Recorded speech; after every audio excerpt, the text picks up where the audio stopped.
Well, it's the most wonderful time of the sports year. And the Conquistador is back with me. Woohoo! After a week Back from time off. vacay. A little vacay, getaway. Don't you ever let anybody tell you that the Maestro is not a benevolent dictator. I give my peeps time off. Once in a while. Where the hell do I get time off? I never get time off. You can take time off. We just bail for a week. He's the Conquistador, Dave Heights. He's the Maestro, Kevin Crane. Glad to have Dave back for this week.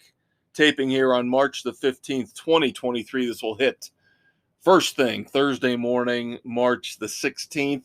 And it is the most wonderful time of the year. If you are a sports fan, we have got Major League Baseball starting up in a couple weeks. We have got March Madness starting right now. And we have got NFL free agency in high gear. We are here to cover it all for you. Oh, let the good times roll. As the great Rick Ocasek once sang. Free agency, I think NFL should trump and begin like we generally do with pro football. Yeah, plus we're waiting on one of our brackets to see if that'll come in. So we'll do our brackets in segment 2. But as Dave said, segment 1, we are going to talk about all the free agent signings. And the first domino of the draft has fallen into place. The Bears trade the number 1 overall pick to the Carolina Panthers for a decent little haul. I think a spectacular haul. Phenomenal. It's real and it's spectacular, Dave. We have a legitimate number 1 wide receiver right now with DJ Moore coming over as part of the trade. We get there, of course, get the number 9 pick in the first round this year. We pick up their second round this year, 61 overall. We get their number 1 or their first round pick next year, and we get their second round pick in 2025. Yep. Pretty damn good. And DJ Moore, with the receiving yards he has with Carolina, has more yards than the overall passing reception leader for the Bears from the 50s and 60s. Doesn't shock me. Now, the thing is, based on what we're seeing here in this free agency class, we are overpaying a little bit for DJ Moore. A little bit. I'm not complaining. Don't get me wrong. Not complaining. Roughly $20 million this year, and then I think it drops to 16 over the next 2 years. And once we get through 2024, I believe, if things go bad, which we don't want. No. But if things go bad, we have an out. So which is the beauty of the NFL contracts. So we've got him for 2 years, basically. Yeah. And that's fine. I want to see Justin Fields progress as a passer now in a weak, not only draft class, but a weak free agency class when it comes to receivers. I think we cleaned up and got him a number 1. Definitely. To go with Chase Claypool. Who really needs to figure it out. Yeah, otherwise that's going to be a bad first deal for Poles. Yeah. Giving up a second-round pick for him. If he can't fit into this system this coming season, he's going to be gone, and that's going to be a waste of a second-round pick. It will, and it's probably going to be the end for him. So let's talk about the guys, the Bears, of course, with the most cap space, over $90 million going into free agency. And the Bears did a very good job of shoring up the areas that they needed help with. Yep, fiscally responsible. Picked up a couple of linebackers. The big one, Tremaine Edmonds, getting him from Buffalo. How'd Mrs. C take that? Not overly happy. Hopes it doesn't hurt them too badly. Then we pick up another linebacker, TJ Edwards from the Eagles. He was actually the first one. Yeah, he was the first one. They jumped on that. I mean, that was 5 minutes in to the legal tampering period. Yeah, that happened really quick. Hometown boy comes back. lifelong Bears fan, so he's thrilled. And his contract is very team friendly. Yeah, extremely 3 years, team-friendly. 19.5 million, 12 guaranteed. Yep. Now Tremaine Edmunds, of course, is the blockbuster deal. 4 years, 72 million, 50 guaranteed. That's okay. He should be able to perform at a high enough level. Then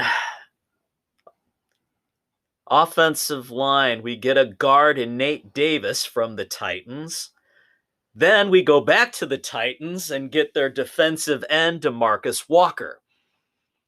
Yep, So, Nate Davis, 3 years, 30 mil. DeMarcus Walker, 3 years, 21 mil. And then we bring Travis Homer into the backfield from the Seahawks on a very, very small deal. Yep. So I'm expecting him to be nothing other than a change of pace, third down back, 2 years, $4.5 million. Yep. Now, bringing him on, they let David Montgomery walk, and he was promptly picked up by the Lions, who are keeping Swift but letting Williams go. Wow. I have not heard Lions fans, they're not overly happy by not re-signing Williams, who was by far their better back. Fan favorite player, and didn't he just set the record for most touchdowns in a season? Yeah. By a Detroit Lions player? Uh-huh. Now, of course, you would think our first inclination as Bears fans would be go out and get Williams. But I have my sights set on somebody bigger and better. We've got all this draft capital now that we have acquired. And running backs, we've talked about, they've been devalued. You know, Saquon Barkley just got the tag in New York with the Giants, little over $10 million. The Chargers cannot come to an agreement with Austin Eckler, who has led the NFL in touchdowns from scrimmage over the last 2 years. So he asked for permission for a trade. They grant it. Come on, Eckler. Come on over to Chicago. A late second or a third. You give him a $12 million a year deal for 3 years. There Bump you go. it up to 40 if you have to for 3 years. Get the kid. Give Justin Fields a break. Give him somebody who can take the pressure off of him in the running game. Let's hopefully get him some protection. We really need to address that offensive line more. There are still a couple decent offensive linemen out there. I think they're waiting to see the prices come down. Yeah. McGlinchey would have been great to have, but the Broncos overpaid for him, and good for Poles not trying to outbid him. Yeah, he's been I think very smart in terms of the money. Again, Tremaine Edmunds got a monster deal, but outside of that, I think Poles has been very smart in how he's using this abundance of cap space. Yeah. And we've still got over $40 million to go. Yeah. Yeah. Very nice. So that's why I wouldn't be shocked if they make a big swing at a running back. Obviously, they've got the draft where they can address all these other issues. With the number 9 pick, I'm hoping the cornerback from Oregon is sitting there at 9. That's the guy I really, really want. They're saying that the stud defensive tackle from Georgia, who had the trouble here drag racing recently, did not have a good pro day at all. No, at the Georgia Pro Day, he did the minimum workouts, did not do any interviews, and he gained almost 10 pounds. Yep. Basically out of shape. Did not impress anybody. So he could slip to the Bears at 9, but that's when you still hear a reach. When you hear that, is that really what you want to do? No. This kid, I know he's probably reeling from everything, but dude, the longer this goes, the worse you look. Step up, take the responsibility, pull your head out of your ass, deal with this, get out, say, yeah, I screwed up. What we did cost the lives of 2 of my friends. I feel horrible. Get that out, get your head straight, and get back in the game. Because not only did your actions cause the death of 2 people, you're ruining your own life right now as well. And you have a chance to stop that spiral.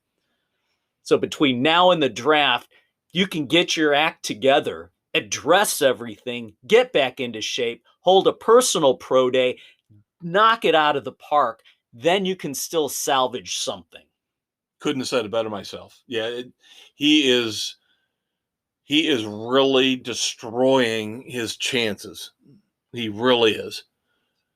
And of course, he'll still end up making millions of dollars, but there's a big difference between being a top 5 pick and sliding down Possibly into the second round. I don't know if he'd go that far, but I could see him slipping into the middle if of the first round. If he doesn't get back in shape, it's showing an immaturity, and there's some red flags there that do you really want to deal with this going forward? Yep.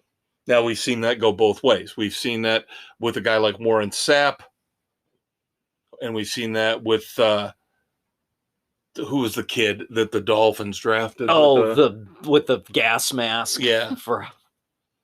I can't think of his name, but yeah, you never know what you're going to get. Right. Now, those guys both turned out okay. You know, it's pot. Oh, my God. Back then, it was a little bit more of a touchy issue. Yeah. But this is purely being in shape, being physically ready to play football. And that was never in doubt with those guys. No, it wasn't. So we will see what happens there. Now, of course, in terms of quarterbacks, so far, the Raiders get Jimmy Garoppolo. We figured that was probably going to happen. Josh McDaniels bringing his boy Jimmy back. 3 years, $67.5 million. They also bring in Jacoby Myers, former Patriots wide receiver.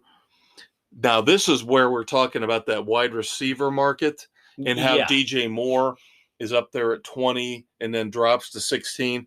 Jacoby Myers was expecting that type of money. And he got a cruel, harsh slap in the face. Dude, you are nowhere near that caliber of a receiver. Yeah, so he gets 3 years, $33 million, a little bit more in line with reality. Yeah.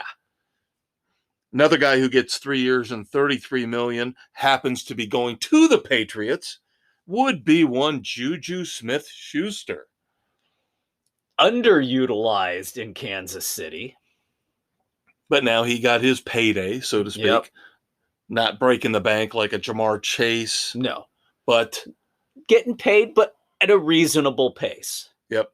Yep. So now that gives Mac Jones a weapon, a legitimate weapon. Now with Bill O'Brien coming back in as the offensive coordinator. An actual offensive coordinator. Yeah, see, I think people are sleeping on the Patriots.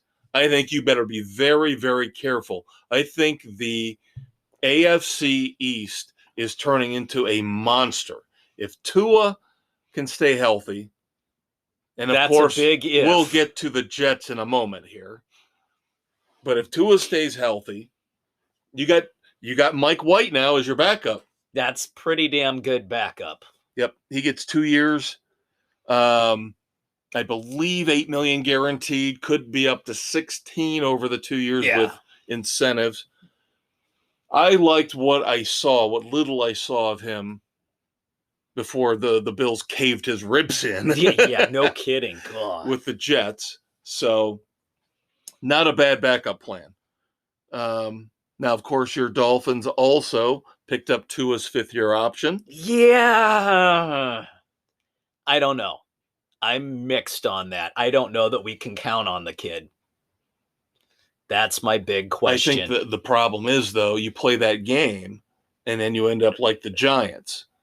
Because the Giants played that game and said, we're not picking up Daniel Jones' fifth-year option, and they're now paying him $40 million a year, which I find absolutely ridiculous. That's insane for him. But that buys them a little time to see what they can do before they have to make a decision on a long-term deal and avoiding hopefully being able to avoid the nightmare that the Ravens currently have. Yep. So you got Tua now for 2 years. Yep. 2 more years guaranteed. Big trade. Big trade. We send our 2023 third-round pick and tight end Hunter Long to the Rams for cornerback Jalen Ramsey. Adding him gives the Dolphins probably the best secondary in the league. At least a cornerback. Yeah. Oh, my God, yeah. 2 best corners. Yep. Unbelievable. That defense, if that defense does not stop anybody, we got with Vic Fangio coming on board. I was going to say we haven't mentioned that name in a couple weeks. We're forgetting that the Dolphins also have arguably the best defensive coordinator in the league now. Yes, so that defense is prime to be brutal. That's why I'm saying the AFC East. Last year, we thought the AFC West was going to be brutal. The juggernaut. And it turned out not so much.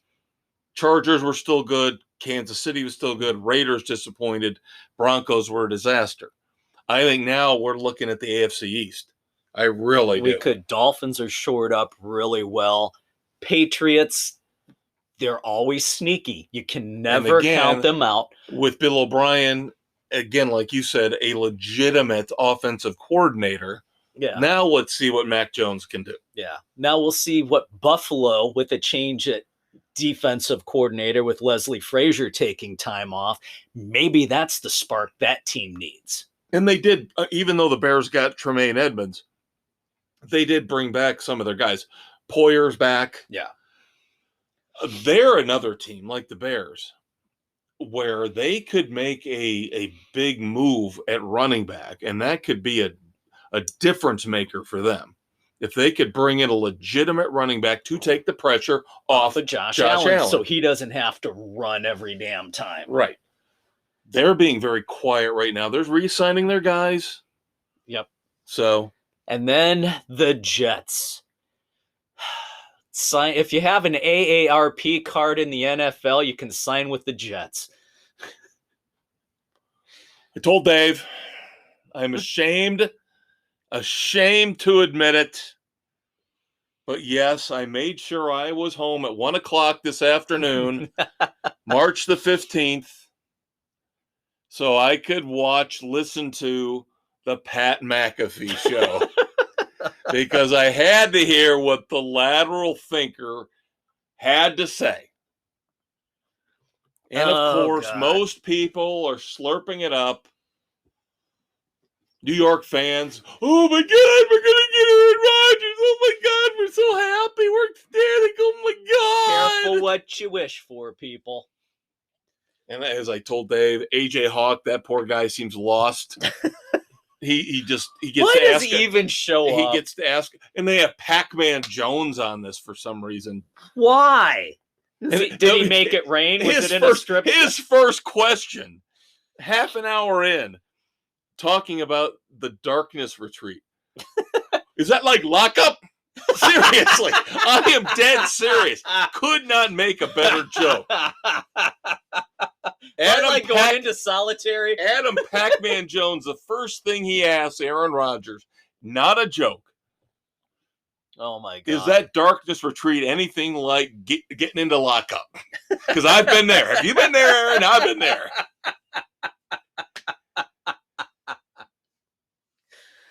Oh, that's awesome. This was my first exposure ever to the Pat McAfee show. First and last? Yeah, they admitted. I have to give him credit. He admitted.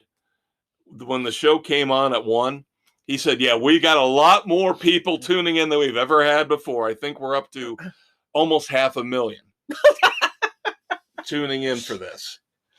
Oh, man. But yeah, listening to Aaron Rodgers talk, and again, it's painful. Dave and I admit we're Bears fans, so yes, we're biased against him.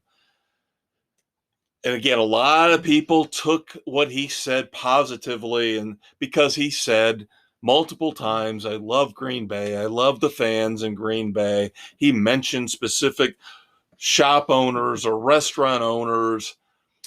But boy, he just threw the Green Bay front office under the bus because they wouldn't kiss his ass. And that's they how shouldn't. That's how I read it. And they shouldn't. It's a business to be run. They didn't handle things. And then he starts talking about all the players in the past who they've treated badly. So this is why now the Jets are letting Aaron Rodgers give them a wish list, which he denied. Oh, I didn't give him a wish list. Well, they seem pretty damn quick to sign Alan Lazard to a 4-year, $44 million contract. Come on. That was a little ridiculous. Oh, little? That's insane. What has Alan Lazard done to earn a 4-year, $44 million, especially when the Jets already had a pretty solid receiving core? They had a great receiving core. So now they're talking core. about having to get rid of Corey Davis, possibly Elijah Moore.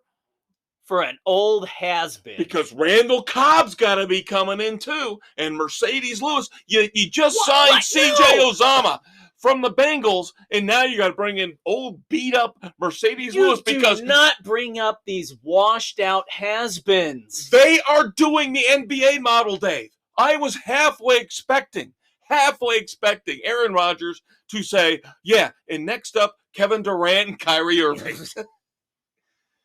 Because he is doing the same thing. He's trying to play GM, but he is so out of touch with his skill set and where it is at this point, where those guys' skill sets are at this point. They're not deep threats. They're barely possession guys on 5-10-yard routes. And that's not going to cut it in this day and age. Oh, and he wants OBJ too. Odell. Why? Oh, my Lord. Jet fans, I hope you enjoy this moment. I really hope you do. And a lot of the idiots in the New York media are sucking this up and eating this up like they have just won the lottery. Again, you are now in the toughest division in football. And you've got the biggest head case at quarterback. You know what? Fine. Give them OBJ. Those two deserve to rot in hell together. I just don't understand. You just went through this with the Brooklyn Nets. You just went through 3 years of hell with the Brooklyn Nets, with prima donna athletes telling the coach, we don't need you. Guess what? Trying to dictate who we should. Let's bring James Harden in. Oh, that didn't work. Get rid of him. Let's bring Ben Simmons in. Oh, that didn't work. When will you learn? When will you idiots learn? Joe Douglas is not a dumb GM, but now he is being led around by the nose, by the lateral thinker. You can thank the owner for that one. I will say this. I will go out on a limb here on Sports Frenzy, March the 15th, 2023. If the New York Jets, with Aaron Rodgers as quarterback, win the Super Bowl, I will literally go out, buy a block of cheese, and eat it during one show. All right. There you go. My bowels will hate me for it, but I will do it. I will get a block of cheese, and I will eat it while we do this show. Write that down in the archive. I will mark it down because I have no faith that Aaron Rodgers will be able to win with the New York Jets. He's got to get past Patrick Mahomes. He's got to get past Joe Burrow, Josh Allen. Not going to happen, Jets fans. Not going to happen. Get over it. Good Lord. Hope springs eternal in New York. Oh, my God. Other news. Here as we wrap up segment 1 with the NFL. Of course, my Buccaneers. You knew they're trying to save money. They have to. They did sign a lot of Levante David, I heard, is coming back, and of course Jamel Dean, cornerback, coming back. Got a nice deal, 4 years, $52 million. But at quarterback, they're going with Baker Mayfield. Fine. 1 year stopgap. I'm not going to complain about it. We'll see. His problem is his coach.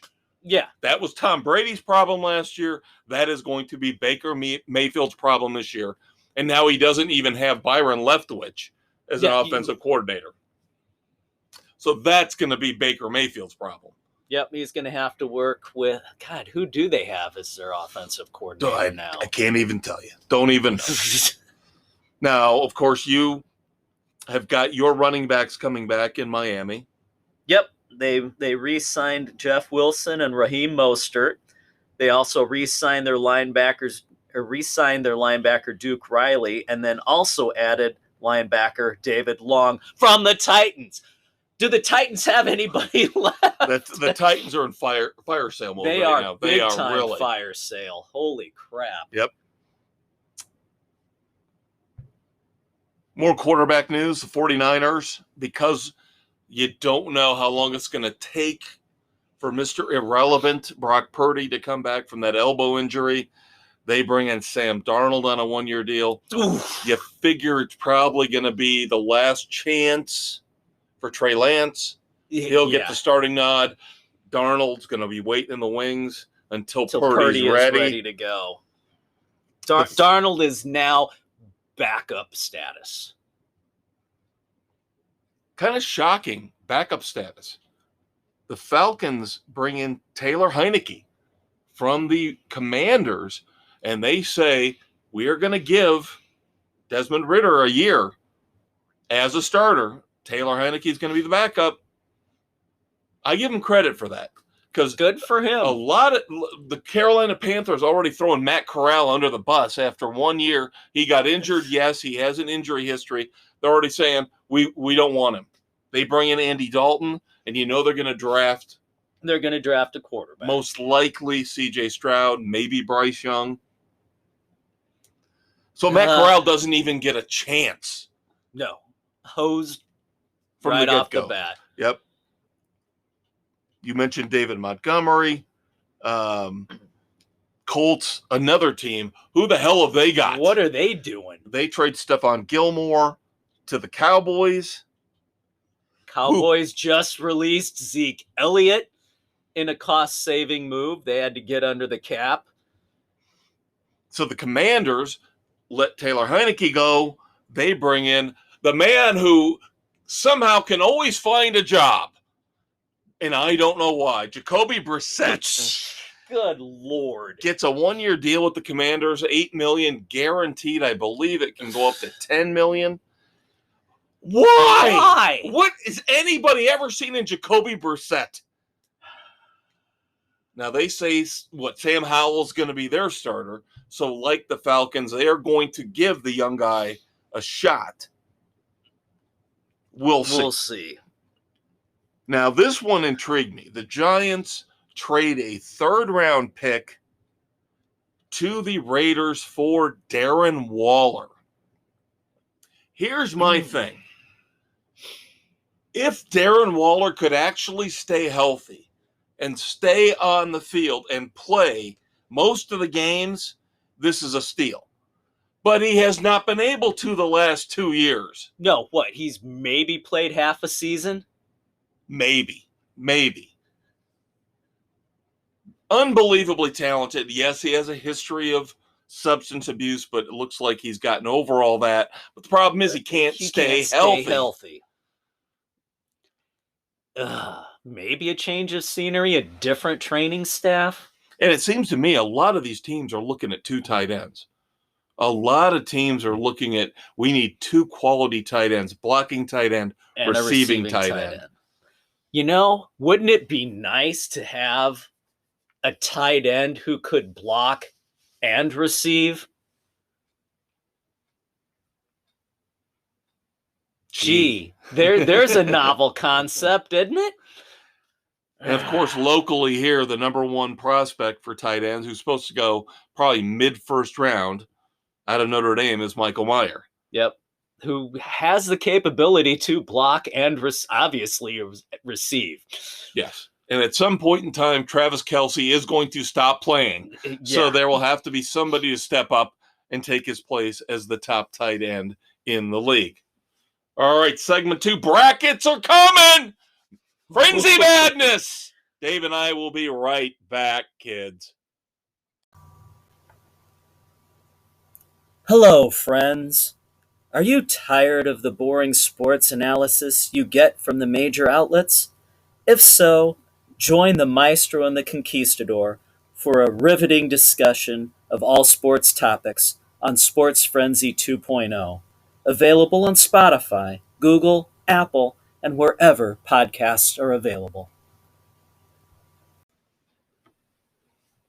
Ho ho, kids! Segment 2 of Sports Frenzy 2.0, recording March 15th, 2023, dropping the 16th with the Maestro, Kevin Crane. And, of course, the Conquistador, Dave Height. And it's NCAA Madness time on Spotify, Google, Radio Public, Pocket Cast, Amazon, Audible, Apple, Overcast, CastBox, and Stitcher! Get your brackets ready to be busted, kids. Yes, this is the year, the point, the time in the year where you face the ultimate elation, maybe once every decade, but most of the time the ultimate disappointment. Yep. You will lose that one team that will break your heart, that will destroy, as Dave said, your bracket. Through the first 2 games of the play-ins, mine is still intact. Undefeated. Yep. Undefeated. And right now, as we tape, game 3 of the first 4. Yep. Winning. Fairleigh Dickinson is winning. So if they hold out, there's 3. Yep. And it's always important in ours. A lot of people, all you people out there, I don't care if ESPN, CBS, don't care about the first 4. The first 4 count. It's part of the damn tournament. Exactly. So we count them, and it ends up making a major difference. Yes, it does. You can't win it, but you sure as hell can lose it. All right, couple coaching notes before we get into our brackets. We have 7. 7 of our 8 brackets in. Dave and I will give you a roundabout summary of what we've got here.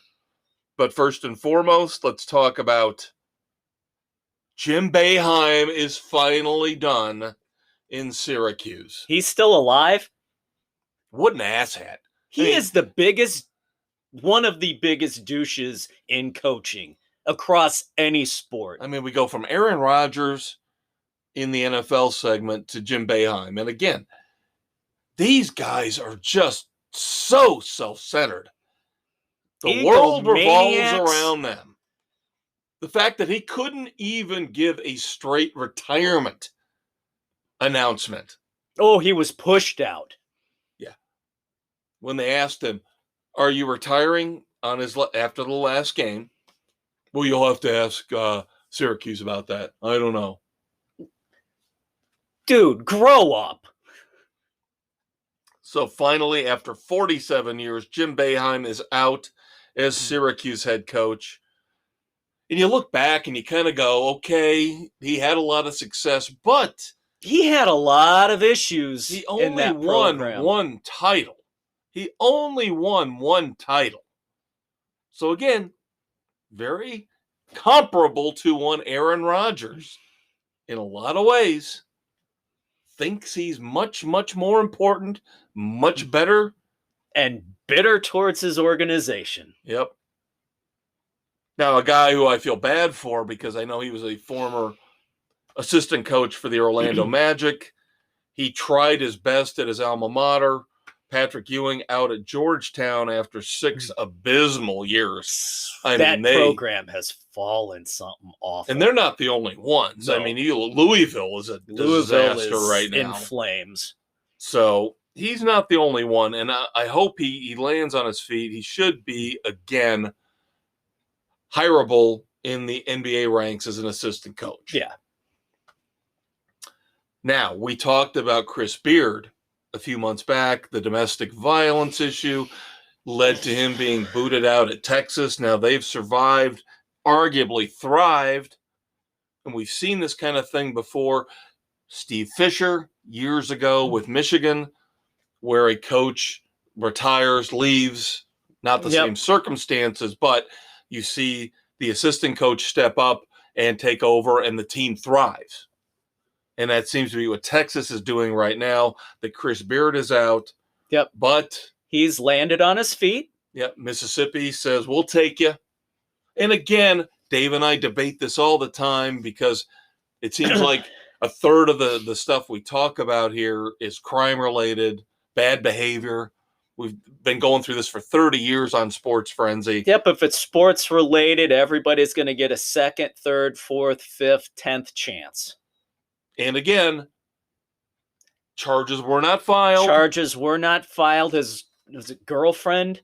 I believe his wife. Or wife opted not to pursue things. Yep. So you can't do anything about that. Let's just hope that he's going to keep his nose clean. Again, do not even put yourself in the position where it looks bad.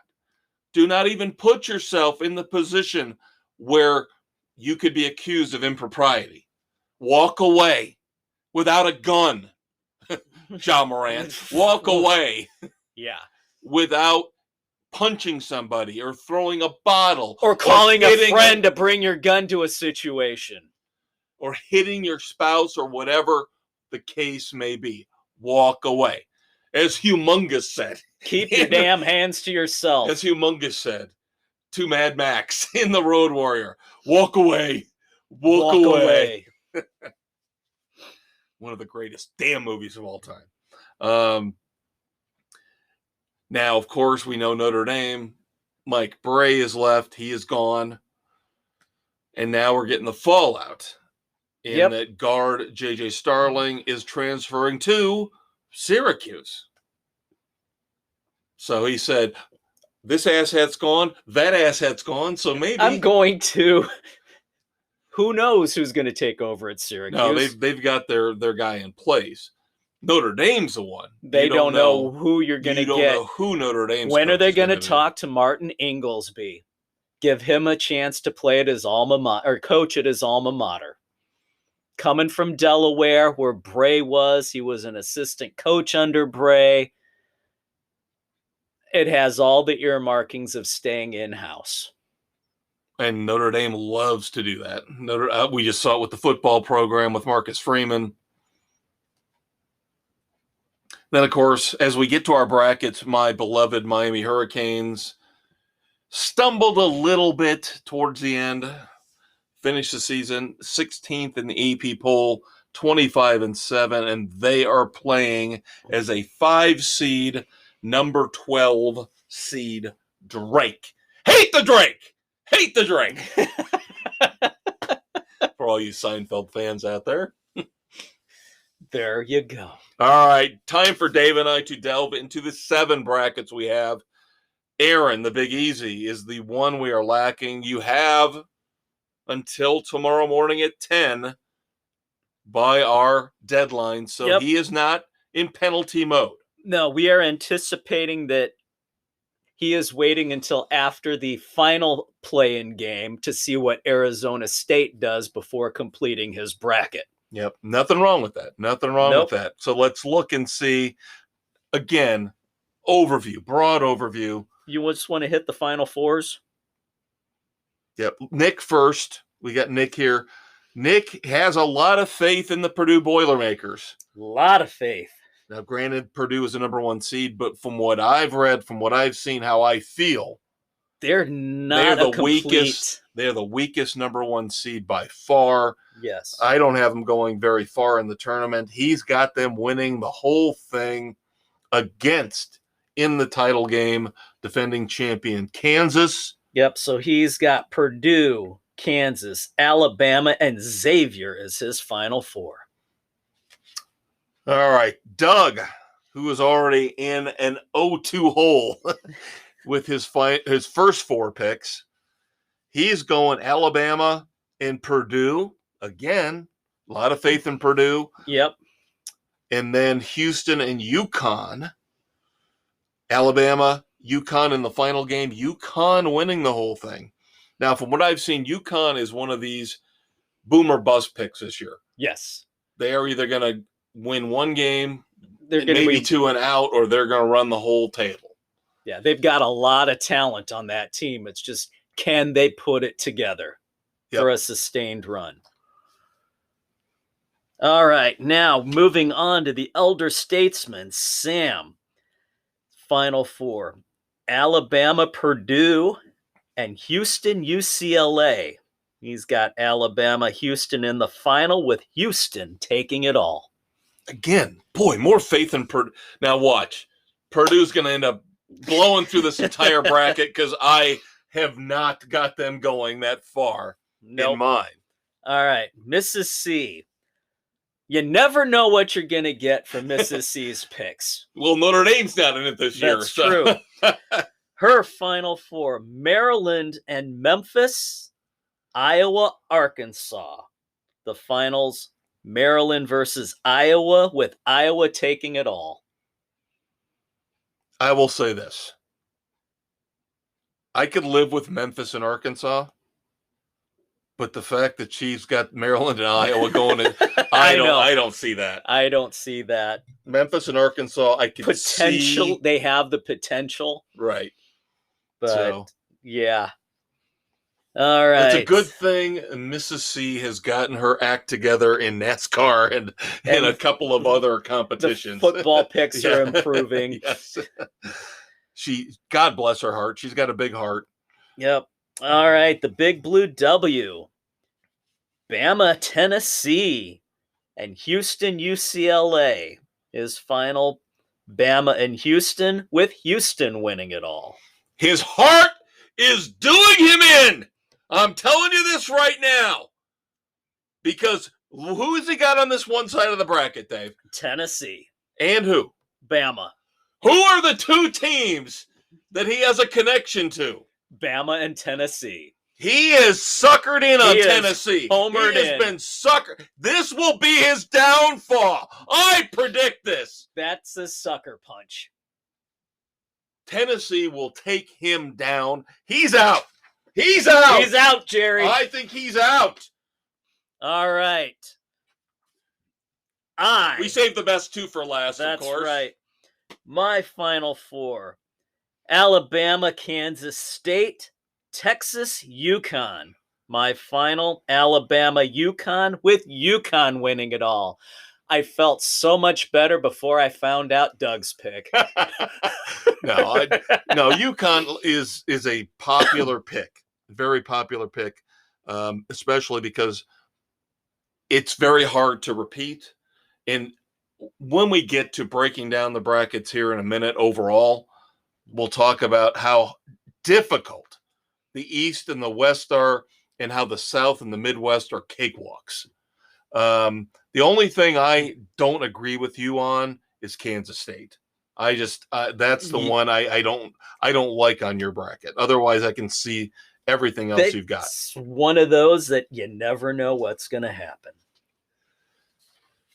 And then finally, the winning bracket in his own mind, because I haven't won Frenzy Madness in probably a decade. It's got to be close to 10 years. I have got Alabama, Duke, Texas, and Gonzaga.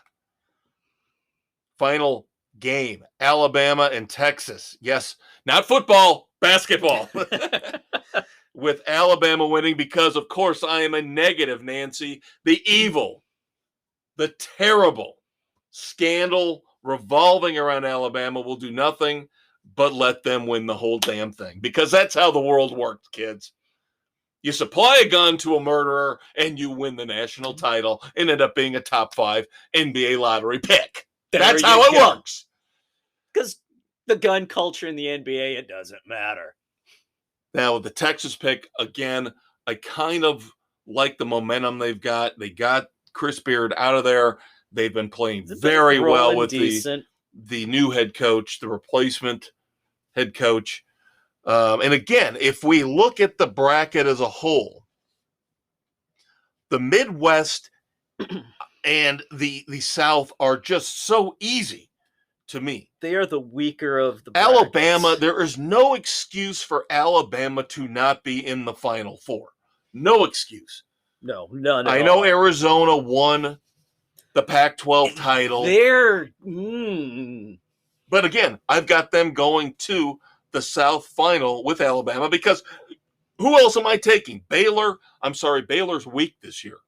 I do like Scott Drew, but I think they're down this year. Virginia, I can't stand Virginia the way they play. And then the rest of it's just garbage. Yeah. Then you go over to the Midwest. Houston's got injury issues. Is the only reason why I didn't push them past Texas. I've got Houston, Texas in the Midwest final. Houston's got injury issues. Yep. Miami and Indiana. That part of the bracket. Those were both upset specials waiting to be picked. I do not like the way Indiana has played. And I don't like the way Miami has played. But I couldn't take Drake or Kent State. I just couldn't do it. I pulled the trigger and took Kent State. You did. I did. Look at you. I did. I watched Indiana falter and struggle over the final bit. Do not like the way they're entering this. See, I like the fact that they've got that one great player. One great player. Now, this could all blow up in my face. Now, again, I didn't have either Miami or Indiana going that far. I do have Indiana beating Miami to get to the Sweet 16 and then Houston beating them. Yeah. See, now I've got Kent State knocking out Indiana and Miami taking out Kent State. Look at you showing the Hurricanes some love. Just a little. You're coming over to the dark side. You're coming over to the dark side, Dave. I mean, come on. It was Drake, for the love of God. A lot of people are picking that as a 5-12 upset, though. You know, the dreaded 5-12 upset. I've got a couple of those, but not that one. I couldn't do it to my Hurricanes. I had to have them at least winning one game. They're not that bad. Then you get to the two tough brackets, the East, the West. I mean, Purdue, again, we talked about Purdue, and Purdue could be the downfall for me. You've got them going a little bit further than I do. I've got them getting knocked out by Memphis. Yeah, I've got them going a little bit further. You've got them going against Duke. We both have Duke winning that game, but I've got it against Memphis. You've got it against Purdue. Penny Hardaway, my man. All that corruption and mess in Memphis. He's got to show something for it, right? Got to get there at some point. But then the bottom half is even tough. I mean, you got Marquette, Michigan State. You've got Kansas State marching through. I think Coach Cal is under so much pressure. He's going to have to make a decent showing. I think he gets at least to the Sweet 16. And again, they've got the number one recruiting class again coming into next year. The man might not be the best coach, but he is a damn good recruiter. Yep. Yeah. See, I don't have much faith in Michigan State. I think you've even got USC can take beating them. Wow. Now, I've only got them winning the one game. You don't have them going anything. I don't have them going any. It's the Big Ten. Well, I will say this, and I'll back you up on this. As great as a coach as he is, Tom Izzo has had some incredibly bad tournaments. Yeah, he has. And this is not one of his most talented teams. And this is why I think Duke is getting a lot more love as a number 5 seed because, number one, no more Mike Krzyzewski. So it's a different mentality. It's a different Duke team we're looking at here. They came in on a huge run, winning the ACC tournament. And they were the first team ever for Duke to win every home game. Yeah. Mike Krzyzewski couldn't even do that. So I think Duke is it sneaky took them a little while to buy into young. the coach. They're very young. They got the new coach. It took a little while for his system to build, but once they bought in, they're starting to feel. You got to look at Duke as a completely different team. Yeah. Completely different team. And then the West by far the toughest, in my opinion, because you've got Kansas. Kansas right out of the gate, once they get past Howard, is going to have to play Arkansas with Musselman, one of the best coaches out there. Yep. You've got UCLA and Gonzaga going to face off arguably in the greatest Sweet 16 game we've seen in years. Yeah, potentially, if UCLA's big guy can come back. Exactly. Another reason why I didn't take UCLA. Now, let's put it this way. See, I thought maybe if they can squeak through the first weekend, right, then he should be back to get him there. And I'm anticipating him coming back after the first weekend. And when I saw the brackets come out Sunday night, I'll tell you this right now. When I saw what they did with the West and the East, I was pissed off because in my head, I already had my Final Four. But again, it depends on where they put the teams. Right. I had UCLA, Gonzaga, Alabama, and Kansas. 3 of the 4 damn teams are in the same bracket. I know. It's ridiculous, isn't it? Kansas, UCLA, and Gonzaga all in the West. That is a brutal. And UConn. We haven't even mentioned UConn. And UConn in there. I mean, come on. That is a brutal bracket in the West. I'm taking Gonzaga. Going back to the great, the glorious South Park. Timmy! I love the fact that they've got Timmy, been there his entire career, one of those guys that we were used to rooting for back in the 80s and the 90s when we knew the players for 4 years. Yep. One of those guys that stuck with the program for all 4 years. The headband. I love Mark Few. He's made some mistakes, but all these college coaches seem like they're egotistical nut jobs who make mistakes. You have to be an egotistical nut job to do this. I'm telling you, I am saying right now, if it gets to that point, you've got it, I've got it. In that Sweet 16, Gonzaga, UCLA, game of the tournament. That is going to be phenomenal. Because whoever wins that beats Kansas. Whoever wins that beats, and you got UConn. I've got UConn rolling all the way through. So that's a tough damn bracket. It is brutal. And again, Alabama gets a cakewalk. Yeah, Houston and Texas should have no problem getting to the Elite Eight. Up to the... Oh, because they're so much smarter than us. Bullshit.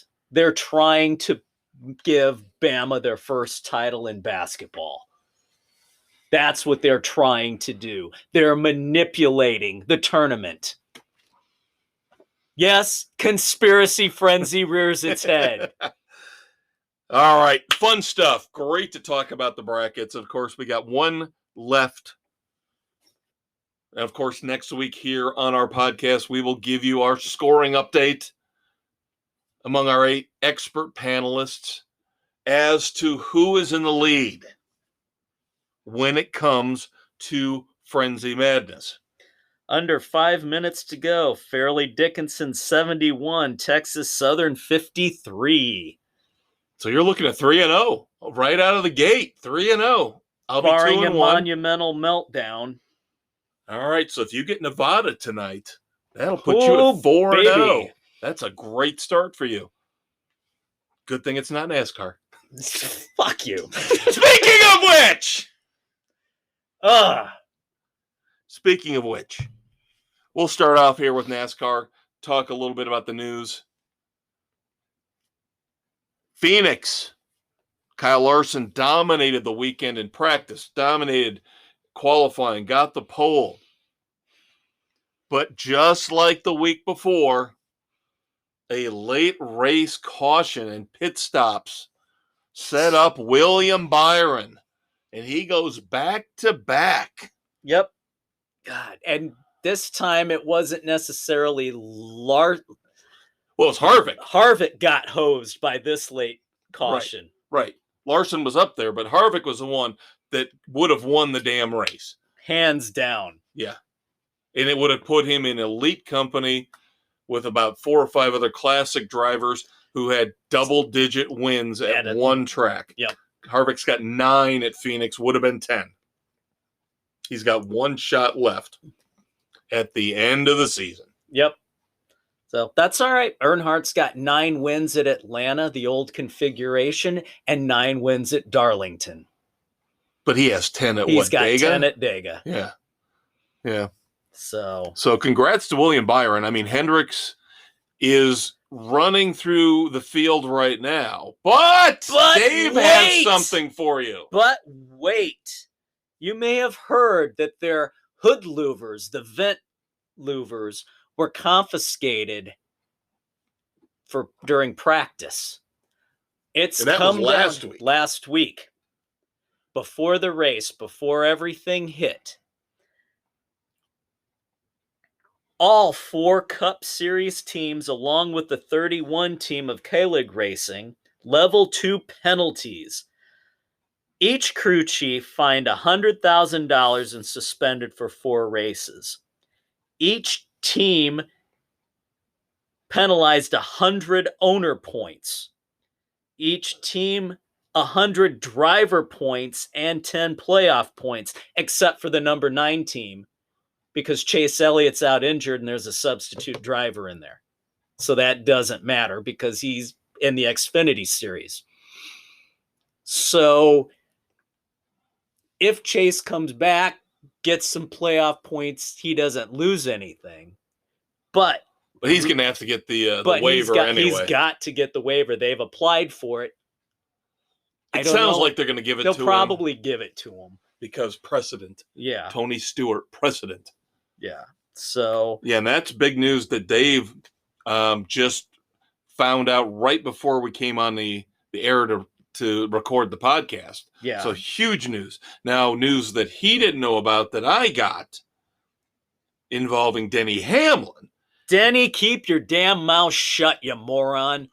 Happy Jack. I did not even see this contact that caused all the uproar between him and Ross Chastain. But, as Dave said, Denny Hamlin said, yeah, I hit him on purpose. Yep, I knew I had a crap car. I was going to finish back, and I thought, I'm going back. I'm taking him with me. Yes, this is turning out to be the great new rivalry. Yep, Hamlin-Chastain. Yep, but Denny, like Dave said, you should have shut your mouth. Because of his actions, $50,000 fine, and he loses 25 driver points for conduct detrimental to racing. For his contact with Ross Chastain. Now, before we get to our picks for the M Better Health 400 from Atlanta, as NASCAR continues to look to expand and look at new tracks, news came down here within the last couple days. Renovations for Nashville Fairgrounds Speedway have been approved. I believe the group that owns Bristol Motor Speedway are taking over. And they are going to renovate Nashville Fairgrounds Speedway with the hopes of bringing NASCAR back within the next few years. And of course, a lot of stands. If you have followed SRX, they have run that track. Yep. It's a good track. It provides some exciting racing. It's a short track. That's what we love. Yep. All right, so now to wrap up segment 2, race 5 of the 2023 NASCAR Cup season. March the 19th is coming Sunday. The M Better Health 400 from Atlanta Motor Speedway, which is now basically a super speedway. Yep. God, I love the old configuration where it was just your standard back and forth high bank. Yep, now we got drafting, which of course we all love. Everybody gets in a line. Yep. Everybody follows the leader until the very end. Finding partners to pit with, finding partners to draft with. They ruined that race. 7 of our 8 picks are in, and it looks like a lot of us have picked the same drafting partner. Dave and I, along with Sam and Doug, are all going with Ryan Blaney. Of course, great super speedway driver. Yep. Runs very well there, has a win. Yep. Aaron and Nick going with Martin Truex Jr. Not a bad pick. And Bill going with one of the 2 hot hands out there right now. For Hendrick, he is going with Kyle Larson. All right, Mrs. there you C, go. We're still waiting, but of course she's got a couple hours left, so no big deal. Check out our Facebook page. This weekend, all picks will be posted so you can catch up, find out who the experts here on Sports Frenzy 2.0 picked for the Atlanta race this coming Sunday. Dave and I are coming right back. We've got to talk a little baseball, a little NBA, do some mop-up, do some cleanup, moments of silence, and, of course, a few dumbasses of the week. There you go. Feeling mildly fatigued? Need a day off even if you just took one a few days ago? Make $30 million a year but just don't want to work for it? You need to join the NBA Load Management Club right now. When they're not napping or texting, guest lecturers Anthony Davis and Kyrie Irving will describe foolproof ways to earn tens of thousands of dollars by not doing anything. Sports Frenzy 2.0, available on Spotify, Google, Radio Public, Pocket Casts, and wherever you listen to your favorite podcasts, is currently negotiating with LeBron James to bring his popular How to Make the Hall of Fame Without Really Trying webinar live and in person to the Load Management Club. Thanks again to Sports Frenzy 2.0 and all you apathetic fans out there for making us a success. All right, kids, segment 3 of 3 this week. Sports Frenzy 2.0, you have got our breakdown of NFL free agency in the books. You have got our bracket breakdowns in the books. So you know what that means. Segment 3, what's left? A little bit of this, a little bit of that, and a little bit of dumbasses. A lot of bit of dumbasses. He's a conquistador, Dave Height. He's a maestro, Kevin Crane. So let us talk about what else is going on in the world of sports. Baseball a few weeks away, but of course, oh, lordy, we've got to talk about the World Baseball Classic. Do we? Not really. Does it really matter? I don't even know what's going on in the World Baseball Classic. I really don't.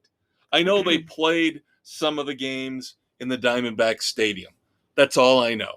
That is all I know because NASCAR happened to allude to that during the coverage of the Phoenix race. That is the only reason why. Otherwise, why do I care about the World Baseball Classic? I don't. It's preseason. These tournaments are getting ridiculous. Now, as we mentioned here on the show recently, it finally came to be. Diamond Sports Group filed for Chapter 11 bankruptcy. As expected. 14, almost half of the teams in Major League Baseball affected. Yep, their broadcast rights are all up in the air. So now Major League Baseball has to swoop in to try and save the day. And they said they're going to try to move the games back to the normal cable channels that they would have previously been available on. Yeah, had they not gone to this stupid-ass format. Again, regionally, teams should be on channels the majority of the fans have access to. Isn't it amazing how the NFL, again, is always king? The NFL knows what they're doing. Your team, you'll be able to watch them. Most of the time. Very rarely. Maybe out of 17 games, 14 you definitely get to see. Maybe 2 or 3. Around here, we get hosed out of a couple of Bears games we get hosed because of the frickin' Colts. Right. But with this baseball setup, it's pathetic. It's awful. I've railed on the Marquee Network. Unfortunately, not part of this deal, even though they are owned by Sinclair. It's their own separate deal, not part of this crap. Right. Injuries. Injuries featuring former Chicago White Sox players. Let's talk about that. Carlos Rodon. Among others, the Yankees forearm issues for the Yankees. Are suffering through a lot right now in terms of issues. They have got not only Carlos Rodon will not start the regular season with a left forearm strain, but I know they've got bullpen issues. Anthony Rizzo's already bitching about his back. Ooh, that's They're not consulting. Here we go again. They're consulting Aaron Judge about the roster needs. Oh my God! Isn't this No. amazing What is how this, we're the going through this? NBA? Or Aaron Rodgers? Good God! If your name is Aaron, we have to consult you. No, you don't. My God, that's absolutely pathetic. And then, of course, the other team in New York, not doing much better. Jose Quintana. The high price Mets. Initially thought to be just a rib cage strain. Now they found a lesion. Dun, dun, dun. He has to undergo surgery. He will be out at least half the season. Not good. Not good at all. And then, of course, previously we talked about in basketball, Texas head coach Chris Beard getting a second chance after a domestic violence accusation. Now he takes over with Mississippi. Trevor Bauer does not get a second chance as of yet. No, he has to go overseas to play in Japan, which might not be a bad thing for him. Get him away from all this crap. Gives him a season to tune up without all the scrutiny. I still, and again, I know a lot of people out there will not agree with me. I still think, number one, innocent until proven guilty. That's supposed to be the way things work. You're not supposed to lose your job, your career. I still think he was treated unfairly. I do. I still think he was. I don't care if there's video out there. I don't care. It's all down. It was consensual. Yes, it's horrible and vile what was done. It's horrible and vile that she wanted that stuff to happen. Did things go astray? Who knows? But when you play those games, that's what's going to happen. Speaking of which, moving over to the NBA. Last week, of course, when you guys listened to me solo talk about the trials, tribulations, issues with Ja Morant, the bright young star for the Memphis Grizzlies. Now he enters a counseling program in Florida. Just came out of it today. Met with Adam Silver. And you guys know I used some very harsh language last week when it came to Adam Silver. And I still think he is a pussy. Yes, he's a pussy. As much as I don't like using that word, he's a pussy. And again, you can take the penalty that was levied today for what it's worth. I think it's light. I think it's pathetic. He's a mealy-mouthed, spineless alien. The NBA came down today with an 8-game suspension without pay for Ja Morant for all of his transgressions here over the last couple months.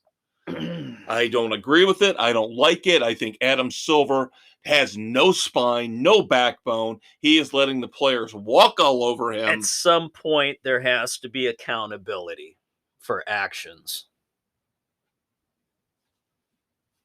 And you're not going to see it with that regime. No, you're not. Because you might as well wait for Adam Silver when he shows up at a press conference. You might as well wait for him to talk in Chinese with English subtitles.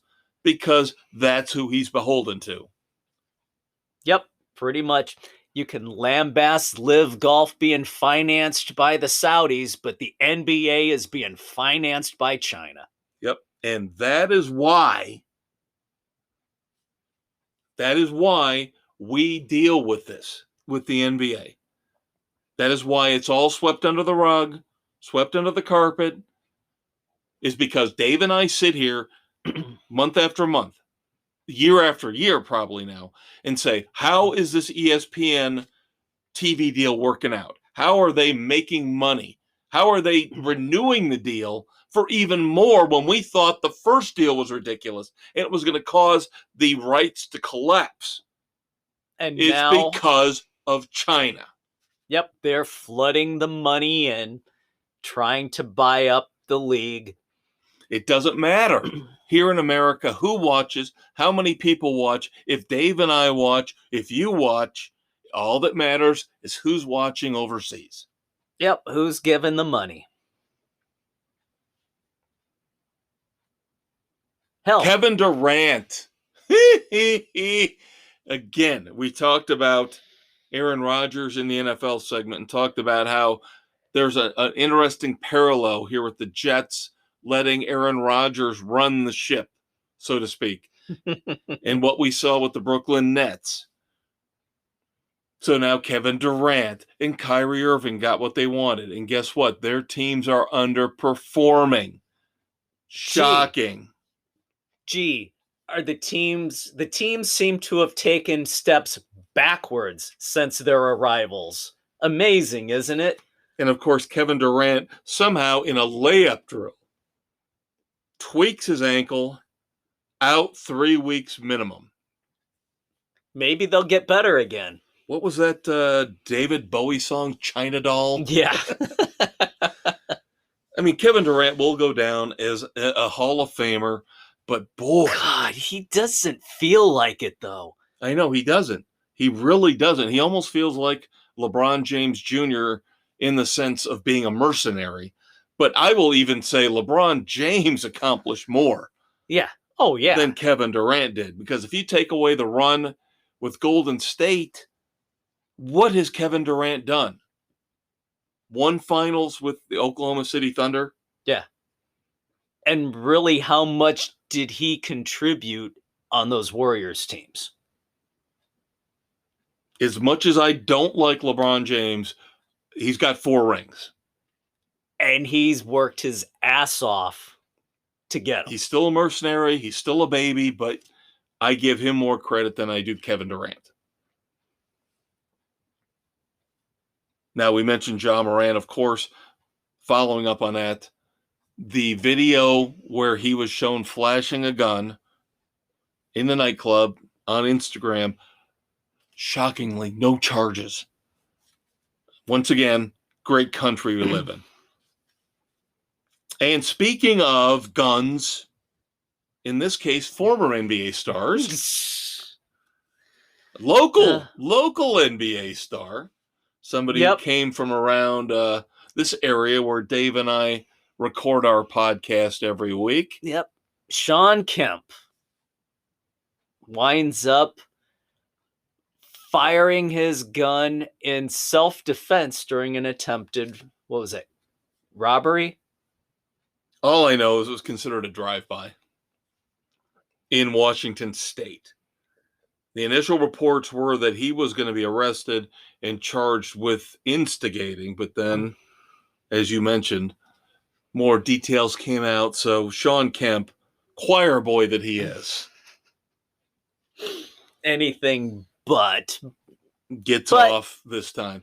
Again, didn't we not talk about this here in one of our last segments? Keep yourself away from these situations. How hard is it? Oh, I'm in a car. I've got guns. Somebody's shooting at me. I'm going to shoot back. Here's an idea. Watch Netflix. Go home and watch Netflix. Jesus God. What are you idiots doing? What is Ja Morant doing? What is Shawn Kemp doing? Nothing good ever happens when you're out past 1 a.m. I don't understand how hard this is. Bad things happen in the early hours of the morning. Do not put yourself in those situations. How hard is it, Dave? I don't get it. I just don't get it. There's a difference between living your life. We see this with Chase Elliott in NASCAR. he wants a snowboard, and he breaks his leg and screws up a year of his career. Stupid beyond all belief. But he's not out there with a gun, putting himself in the middle of a drive-by shooting, whether he was instigating it or retaliating. Here's an idea. Go home and watch Hulu. Jesus God, do something. Get away from this shit. Again, prostitution needs to be legalized. It would solve so many problems. It would solve the divorce problem. It would solve these type of problems. These guys could just get a legal prostitute to come to their condo, to come to their house, ease their stress, and they don't go out shooting at each other every 5 minutes. But what do I know? I'm just the smartest man in the world next to Dave. There we go. All right, what else do you have? You have something to be proud of with the Blackhawks. Unbelievably proud of. Really? I've been ignoring them for the last month. Even though, again, I believe as of tonight, they're still in the basement. Third worst record, I believe. Oh, they're bouncing between worst and third. 23, 38, and 6 as of today. 52 points. Yeah, I've washed my hands a few weeks ago. They beat the Boston Bruins last night. What? No. How do I know this and you don't? Because, like I said, I've washed my hands and I don't care. The Blackhawks on Tuesday night, March the 14th, 2023, beat the Boston Bruins. The record-setting... The Bruins sit everybody? I think that's back-to-back losses for the Bruins, actually. But the Blackhawks beat them. Wow. Blind bird finds a worm once in a while. I thought you would like to hear that. That's cool, but it still doesn't do any good for the team. They still suck. Now, they have a lottery, like the NBA, right? They're tweaking different things. I don't even know what the rules are. Because I'm trying to figure out if the Blackhawks... They've adjusted things over the last couple years that it's gotten goofy like the NBA. Okay. I just don't know if, if they finish second or third worst, do they have a shot at the number one pick? Probably, maybe. I don't know. All right. When it gets closer to that, we'll figure it out. Tiger Woods! Tiger Woods! Boy, you talk about a money grab for the upper echelon PGA players where they don't have to actually go out on a course to perform and walk. I think this is Tiger's new deal for him to be competitive without the strain of having to walk with his new damn tech league. Oh, I was going to talk about the lawsuits with his ex-girlfriend. Oh, I thought we were going to talk about Ricky Fowler being the latest to join the Tigerback Tech League. No, we had talked about that in the past. Now, the Ricky Fowler news, of course, is new. Yeah. Which, I agree with you completely. Garbage. Garbage beyond belief. No, Tiger Woods is getting sued by an ex-girlfriend. I know, and she wants the judge to throw out the NDA that she signed. 2 lawsuits. She's filed 2 lawsuits against him. Ex-girlfriend Erica Herman. As Dave said, number 1, wants the NDA thrown out. Yep. Now, why would you sign an NDA to begin with to be in a relationship with this douchebag? I will say this. I guarantee rich, famous athletes, they're all doing this. Actors, actresses, they're all making their significant others sign these things. What kind of sick, twisted assholes are they that they need to have these in place? Well, that's the thing. She's using a new law that was passed where if there was some issue with sexual harassment or sexual abuse or physical abuse, you can have the NDA thrown out. Now, of course, the other lawsuit involves the fact that they dated multiple years, I believe 6 years. 6 years. And if you've seen this chick, sorry, she's not that good looking. Sorry. Have you seen most of the women Tiger's been with outside of his ex-wife? I was going to say, she was good looking. The one that went upside his head with the golf club. Iron, yes. Yeah. But the rest have been... Yeah. But now the other lawsuit involves the fact that they lived in this home on Jupiter Island, and she was supposedly conned into leaving, then got locked out, and they basically took her bags and said, here you go to a hotel. You're done. You're out. Can't do that. Florida law, he has to go through the civil eviction process. Well, now that you've got me watching on Patrol Live, I have seen multiple people talking about this in multiple situations. Yes, where if you want somebody gone, you can't just kick them out. You have to go through the official eviction process. Yes. So we'll see where this goes. And of course, Tiger saying she's a bitter ex-girlfriend. How about you're just an asshole? There is a special place in the fourth ring of hell waiting for you, Tiger, along with your seat on the sports frenzy plane of doom. All right, let's do some positivity here. Dave came up with a fantastic Clint Eastwood Badass of the Week. Our Clint Eastwood Badass of the Week award goes to Vikings wide receiver KJ Osborn. March 6th, when he was down in Texas around his home, was witness to a violent auto crash and helped pull one of the victims out of a burning car to save their life. Unbelievable opportunity. He stepped up. Way to go. Fantastic. Very, very cool. I've got one as well, because we don't really talk much about female athletics. I know, shameful. But Clint Eastwood Badass of the Week for me, Mikaela Shiffrin, who just won her 87th World Cup competition, the most ever in skiing history. Bravo. So there you go. That is a hell of an accomplishment. Yeah, I'd rather talk about women's skiing than soccer, so. There you go. That works for me. Should we pivot to our moments of silence? I think we need to. All right. For you Yankees fans out there, I guess he's a Yankees legend. Joe Pepitone passed away. 3 gold gloves. Not something to shake a stick at.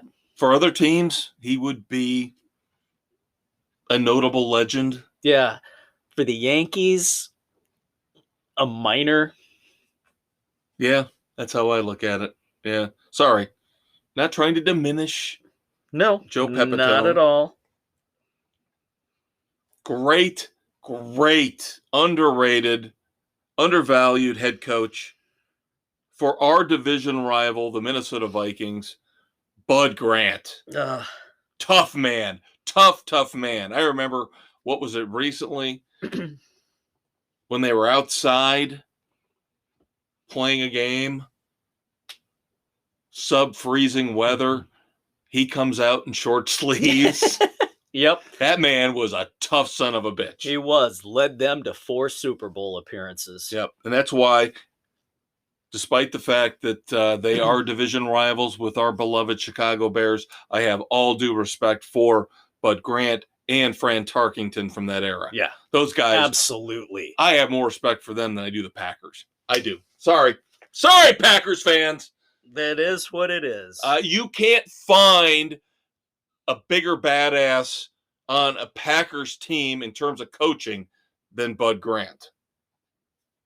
That's right. And considering the douchebag lateral thinker, former, I guess, quarterback for the Packers, I'll take Fran Tarkington over him too. Yep.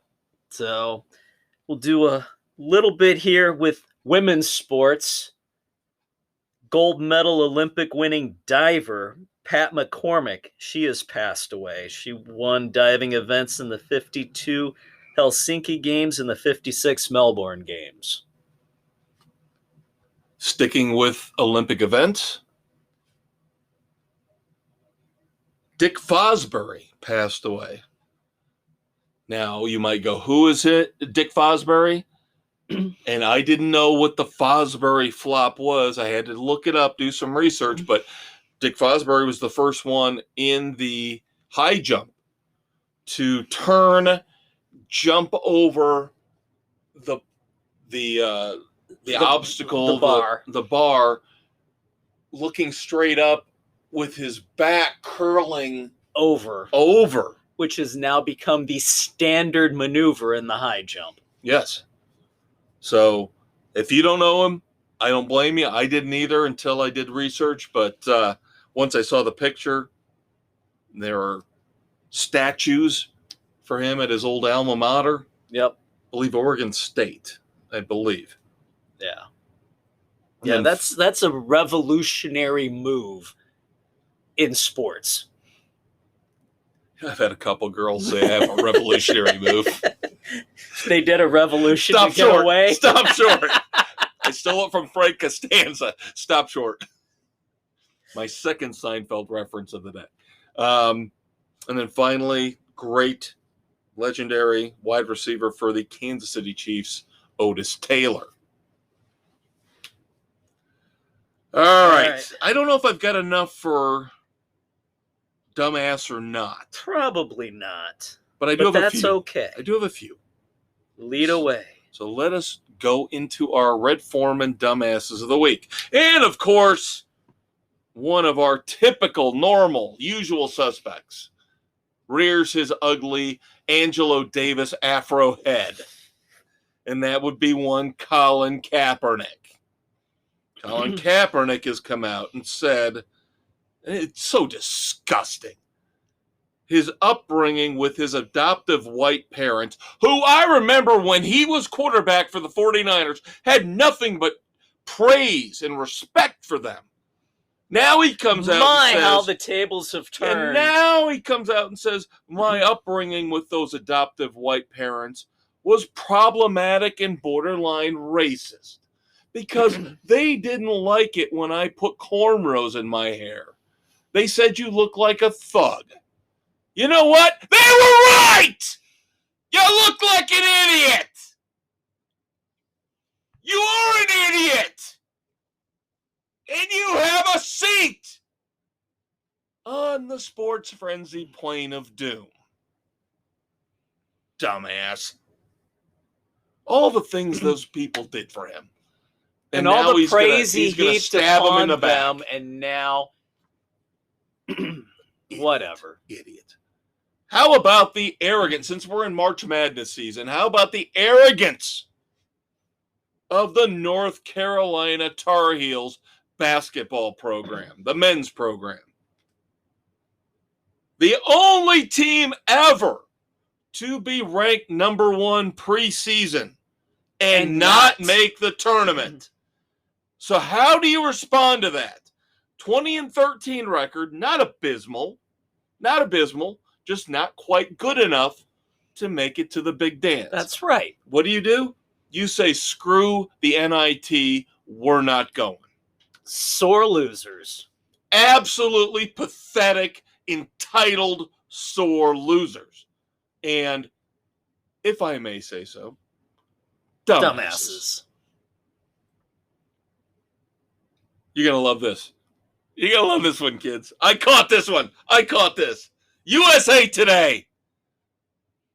Jesus God, are they hiring idiots or are they hiring idiots? For the March Madness brackets, they predict Gonzaga to make the Final Four. Dave and I just broke all this shit down. They predict Gonzaga in the Final Four. They actually had Arizona State from the first four making a run all the way to the Sweet 16. The problem is that can't happen because those two would play in the round of 32. So you can't have Gonzaga in the Final Four and Arizona State in the Sweet 16 because they play in the round of 32. Idiots. Do your research. Dumbasses. Finally, this has been all over the news. Southland Conference umpire Reggie Drummer. Oh, this is brilliant, isn't it? Bitter about Mississippi Valley player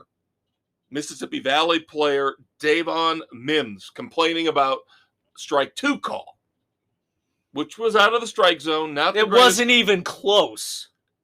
So Reggie Drummer is so upset with the fact that Davon Mims bitches, pisses, and moans about the next pitch is so far outside and low, he still calls it strike 3. It was the opposing team's announcers who made the comment on strike 2 ago.